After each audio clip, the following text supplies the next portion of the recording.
अस्सलाम वालेकुम दोस्तों, रियासत ड्रामे जी न्यू अपडेट सां गॾु हाज़िर थी चुका आहियूं। इन खां पहिरीं असांजे चैनल ते न्यू आहे त सब्सक्राइब करे हाल ते क्लिक कंदा दोस्तों। त बिना देर त पंहिंजी अपडेट जी तरफ़ तव्हांखे इंतज़ारु कोन था करायूं। दोस्तों तव्हांखे ॿुधाईंदो हलां त रियासत ड्रामे जा धमाकेदार सीन शूट थी रहा आहिनि दोस्तों। आज़म मेघल, सना रज़ा, लाला सुधीर जी बहितरीन सीन शूट थी चुका आहिनि दोस्तों। तव्हां पिक्चर जेके हलनि थियूं उन्हनि में ॾिसंदा हूंदव त लाला सुधीर खे जेको आहे त खणी अची जेको आहे सना रज़ा जे पेरनि में उछले वियो आहे दोस्तों।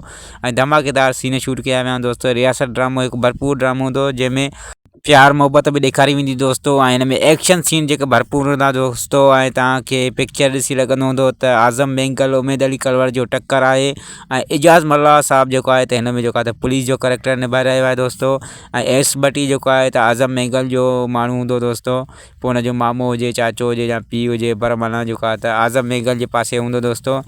ऐं जेको आहे त उमेद अली कलवर ऐं आज़म मेंगल जो हिन में टक्कर ॾेखारियो वियो आहे भरपूर जेको आहे त। ऐं उमेद अली कलवर जेको आहे त सना रज़ा जो माण्हू ॾेखारियो वियो आहे। जेके पिक्चर हलनि थियूं त उमेद अली कलवर जेको आहे त लाला सुधीर खे जेको खंभे खणी अचे सना रज़ा जे पेरनि में उछले रहियो आहे दोस्तों।